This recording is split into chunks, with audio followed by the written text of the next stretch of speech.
안녕하세요. 새로운 아침이 밝았습니다. 오늘도 멀티 꿈의 가족 모든 성도분들이 하나님의 은혜로 승리하고 매 순간마다 기쁨과 찬양과 감사가 넘치기를 간절히 소망합니다. 여러분, 코카콜라의 비밀을 아십니까? 저는 알고 있습니다.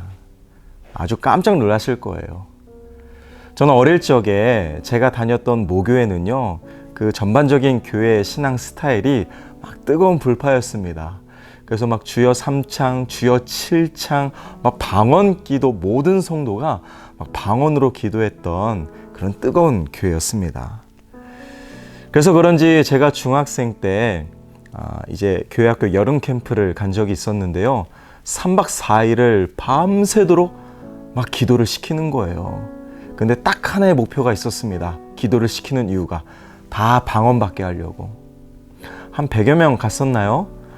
밤이 새도록 한가운데 몰아놓고 막 몇 시간씩 기도하고 방언받은 사람 손들어!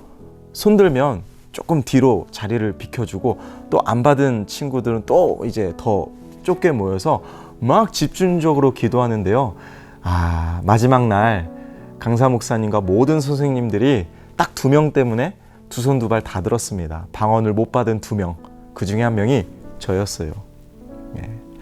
저는 그때 너무 부끄럽고 수치스러웠습니다. 마치 내가 남들보다 믿음이 확 떨어지는 것 같고 내 신앙이 이 정도밖에 안 되는가? 막 남들과 비교하면서 너무 제 스스로를 막 질책하게 되더라고요. 교회 나가는 것도 싫었습니다. 그때는 너무 부끄러워서.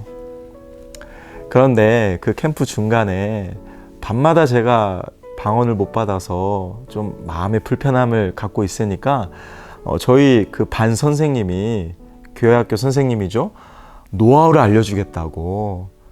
그래서 저한테 코카콜라를 계속 하루 종일 연습하라는 거예요. 저는 그때 코카콜라의 비밀을 깨달았습니다.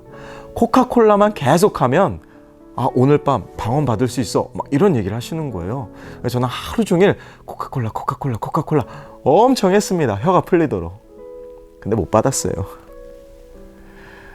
그때 방언을 받지 못해서 낙심되기도 하고 또 그 이후로 참 그 은사에 대해 많은 오해를 했습니다. 막 방언이 최고인 줄 알고요. 근데 제가 신앙이 생기고 말씀을 읽고 뭔가 분별력이 있고 특별히 저희 꿈의 교회 사역하면서 믿음의 삶 양육을 집중적으로 들어보니까 방언에 대한 오해도 은사에 대한 잘못된 지식도 다 이제 제대로 정립하게 되었습니다. 너무 감사하죠. 오늘 본문을 보면 바울이 이 은사에 대하여 아주 집중적으로 상세하게 설명합니다. 여러분, 은사는 그리스도께 속한 하나님의 자녀들에게만 주어지는 하나님의 놀라운 선물입니다. 그래서 성경을 보면 은사의 종류는 매우 다양해요. 너무 많습니다. 그런데 더 놀라운 사실은 하나님은 각 한 사람 한 사람에게 맞게 그 은사를 다양하게 주신다는 거죠. 저는 이게 너무 신기했습니다. 특별히 오늘 8절부터 쭉 보면요. 바울은 은사의 종류를 설명하는데요. 지혜의 말씀, 지식의 말씀, 또 믿음, 또 병 고치는 은사, 능력 행함, 예언, 영분별, 방언, 또 통변, 이런 다양한 은사의 종류를 바울이 소개하고 있습니다. 근데 우리가 진짜 주목할 것은 은사의 종류가 아닙니다. 그것보다 더 중요한 것은 모든 은사들 앞에 하나같이 공통적으로 등장하는 단어가 있습니다. 그건 바로 성령입니다. 성령. 다시 성경을 보면요. 지혜의 말씀, 지식의 말씀, 다양한 은사를 바울이 말하지만 그 앞에 계속 똑같이 공통적으로 나오는 단어가 뭐냐? 같은 성령을 따라 이러한 은사를 주셨다. 같은 성령을 따라. 성령님을 강조하는 거죠. 그래서 바울은 11절에 보니까 이렇게 말합니다. 이 모든 일은 같은 한 성령이 행하사 그의 뜻대로 각 사람에게 나누어 주시는 것이다. 은사는 한 성령 안에서 행하는 것입니다.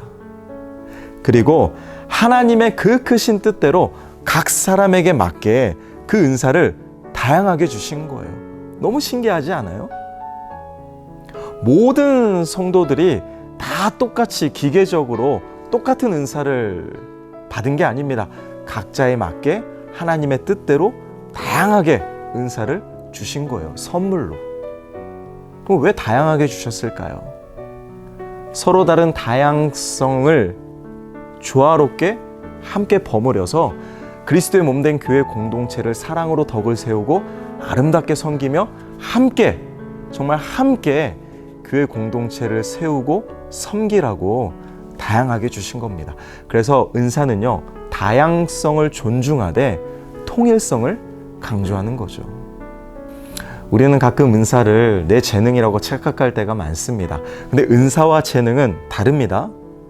여러분, 재능은요, 내가 타고날 때 선천적으로 주어지는 재주이지만 은사는 하나님께서 교회를 잘 섬기라고, 교회를 사랑으로 덕스럽게 하라고, 헌신하라고 우리에게 후천적으로 주시는 예수 안에서 주어지는 능력이 은사입니다. 그래서 은사는 하나님이 우리에게 베푸시고 주시는 선물이다. 우린 이렇게 배우게 되는 거죠. 내게 주신 은사가 무엇인지 발견하는 거 너무 중요합니다. 그런데 내게 주신 은사와 재능을 발견하고 그것을 개발시키고 훈련하고 잘 사용하는 거 누구의 몫일까요? 우리 각자의 몫인 거예요. 그래서 우리는 그 은사와 재능을 발견하고 개발하여 하나님의 영광과 교회의 유익과 복음을 전하고 내 옆 지체를 사랑으로 섬기는데 최선을 다해 기쁨으로 감당해야 되는 거예요. 이게 은사입니다. 결국 많은 은사를 자랑하는 게 중요한 게 아니라 정말 내 안에 하나님을 향한 사랑, 또 내가 교회를 바라볼 때 정말 진실한 마음으로 섬기고자 하는 그 순수한 믿음이 더 값지고 아름답다는 것을 사도 바울은 먼저 말하는 거예요. 하나님이 우리에게 은사를 주신 목적은 분명합니다. 나를 자랑하고 또 다른 사람에게 인정과 칭찬의 욕구를 채우기 위해 은사를 주신 게 아니에요. 내게 주신 은사와 재능을 잘 개발하고 사용해서 다른 지체를 섬기고 사랑하고 교회를 세우며 그리스도의 몸된 교회를 정말 아름답게 한마음으로 세워가는 것, 이것이 은사를 우리에게 주신 하나님의 목적입니다. 저는 저와 여러분들이 사랑으로 서로를 섬겼으면 좋겠어요. 특별히 코로나 때문에 지난 2년 동안 이 온라인 예배에 안주해서 진짜 편안함을 유지하는 분들이 혹간 있을지 모르겠습니다. 근데 저는 도전할게요. 이제 자리를 툭툭 털고 일어나셔서 현장에 나오십시오.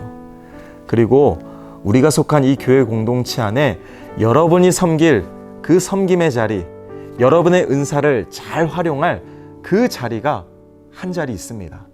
반드시 있습니다. 여러분만이 하실 수 있는 그 섬김의 자리가 지금 비어져 있습니다.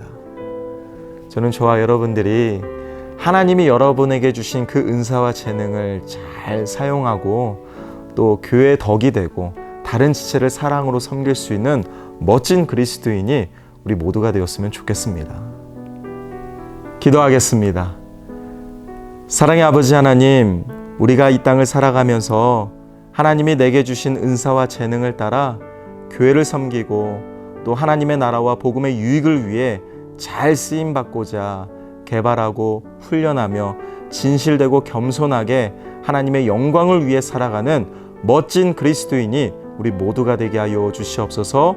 오늘도 하나님의 기쁨과 또 하나님의 영광을 위하여 살아가게 하시고 내 안에 감사와 찬송과 또 말씀이 살아 숨쉬는 복되고 아름다운 인생이 될 수 있도록 은혜를 더하여 주시옵소서.